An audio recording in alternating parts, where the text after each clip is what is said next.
Distopya kelimesini düşündüğünüzde aklınıza ne geliyor? Belki de akla ilk gelen şeylerden biri George Orwell'ın 1984 adlı klasiği. Peki Orwell'ın bu kitabı neden bu kadar önemli ve etkileyici? Totaliter bir rejimin karanlık gölgesinde yaşayan insanların hikayesini anlatan bu kitap, yazıldığı 1949 yılından bu yana güncelliğini koruyor. Kitabın derinliklerine indikçe Orwell'ın dünya hakkındaki korkularını ve bu korkuların günümüzde nasıl gerçekleştiğini daha iyi anlayacağız. Orwell, 1984'te bir toplumun nasıl kontrol altına alınabileceğini, özgürlüğün nasıl yok edilebileceğini ve gerçeğin nasıl manipüle edilebileceğini etkileyici bir şekilde anlatıyor. Büyük biraderin sürekli izlediği bir dünyada, düşüncenin ve bilginin nasıl şekillendirildiğini keşfetmeye hazır mısınız? Orwell'ın distopyasında her köşede gizli bir tehlike, her sözcükte gizli bir anlam var. Acaba kendi dünyamızda da benzer tehlikelerle karşı karşıya mıyız? Orwell'ın uyarıları bugünün dünyasında nasıl yankı buluyor? Gelin, Büyük Birader sizi izlerken Orwell'ın distopik evrenine birlikte dalalım. 1984'teki en belirgin tema, totaliter bir rejimin toplumu nasıl kontrol ettiğidir. Büyük Birader'in sürekli gözetimi altında yaşayan insanlar her an izlendiklerinin farkındadır.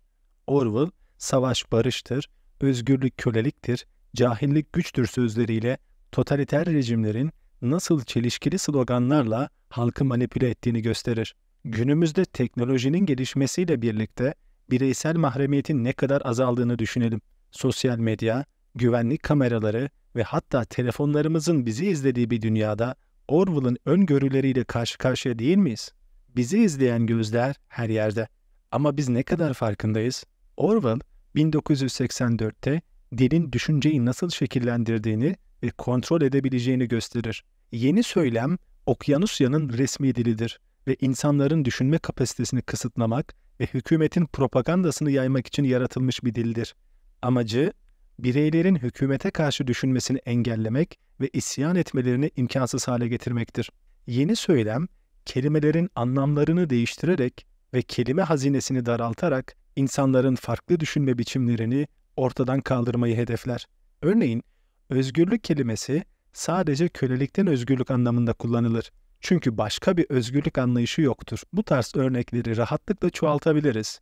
Adalet, isyan, nefret etmek gibi kelimeler dilinizde yoksa bunların olmayışı sizi rahatsız etmeyecektir. Eğer dilinizde nefret etmek diye bir kavram yoksa, büyük biraderden nefret ediyorum düşüncesi aklınıza gelmeyecektir. Günümüzde yalan haber ve bilgi kirliliği çağında gerçeğin nasıl manipüle edilebileceğine dair Orwell'ın uyarıları kulağımıza daha da gerçekçi gelmiyor mu? Sosyal medya platformlarında yanlış bilgilerin hızla yayılması, hükümetlerin ve büyük şirketlerin algıyı yönetmek için kullandığı propaganda araçları, yeni söylemin modern versiyonlarıdır. Günümüzde de kelimelerin anlamlarının değiştirilmesi ve gerçeğin çarpıtılması, Orwell'ın distopyasındaki gibi insanların gerçeği ayırt etmelerini zorlaştırıyor. Kitapta bireyin devlet karşısındaki çaresizliği ve özgürlüğünün yok edilişi anlatılır. Ana karakter olan Winston Smith'in kişisel özgürlük ve aşk arayışı totaliter rejim tarafından acımasızca bastırılır. Bugün bazı ülkelerde hala bireysel özgürlüklerin kısıtlanması ve devletin birey üzerindeki baskısı Orwell'ın bu temasının yansımalarını oluşturur. Bireyin özgürlüğü ne kadar önemli ve ne kadar savunmasız. Orwell'ın kitapta bahsettiği bir diğer kavramsa çift düşün kavramıdır. Çift düşün kavramı, insanların çelişkili inançları aynı anda kabul etmesini ifade eder. Bu, bireylerin hükümetin propagandasını sorgulamadan kabul etmelerini sağlar. Örneğin, 1984'te partinin sloganlarından biri olan "Savaş barıştır, özgürlük köleliktir, cahillik güçtür" tam da bu düşünce biçimini yansıtır. Savaş barıştır şu anlama gelir: savaşın sürekli olarak devam etmesi, barışın sürekliliğini sağlar. Örneğin, sürekli bir düşmanlık halinde tutulan diğer ülkelerle yapılan savaşlar, iç barış ve birlik duygusunun devamını sağlamak için gereklidir. Özgürlük köleliktir şu anlama gelir: halkın belirli kısıtlamalara tabi olması, aslında onların güvenliği ve refahı için en iyi çözüm olarak sunulur. Örneğin, internet aktivitelerinin izlenmesi, halkın güvenliğini sağlamak ve suçluları tespit etmek için gereklidir. Cahillik güçtür şu anlama gelir: halkın belirli bilgilerden yoksun bırakılması, onların daha kolay yönetilmesini ve hükümetin politikalarını daha az sorgulamalarını sağlar. Örneğin, belirli tarih olaylarının tahrif edilmesi veya sansürlenmesi, halkın belirli politikalar hakkında doğru bilgiye sahip olmamalarını sağlar.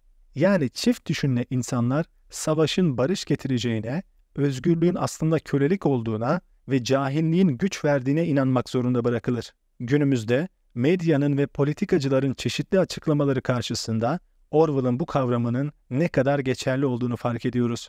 Özellikle siyasi söylemlerde bir yandan özgürlük ve demokrasi savunulurken diğer yandan bu değerleri kısıtlayıcı politikalar uygulanabiliyor. Halk bu çelişkili politikaları kabul ederken çift düşün kavramının bir yansımasını yaşıyor. Gerçeklerin manipüle edilmesi ve halkın buna inanması 1984'ün karanlık dünyasını anımsatıyor. Öyleyse nasıl bir dünya istiyoruz ve bu dünyayı ne kadar sorguluyoruz? George Orwell'ın 1984'ü sadece bir edebi eser değil, aynı zamanda bir uyarı niteliğinde. Teknolojinin, politikaların ve toplumsal dinamiklerin hızla değiştiği bu çağda Orwell'ın distopyası bize önemli dersler veriyor. Bu kitabın ana temalarını ve günümüzle olan benzerliklerini inceleyerek bireysel özgürlüğün ve gerçeğin ne kadar değerli olduğunu bir kez daha hatırlayalım. Unutmayın, Büyük Birader sizi de izliyor olabilir. Bir başka videoda görüşmek üzere.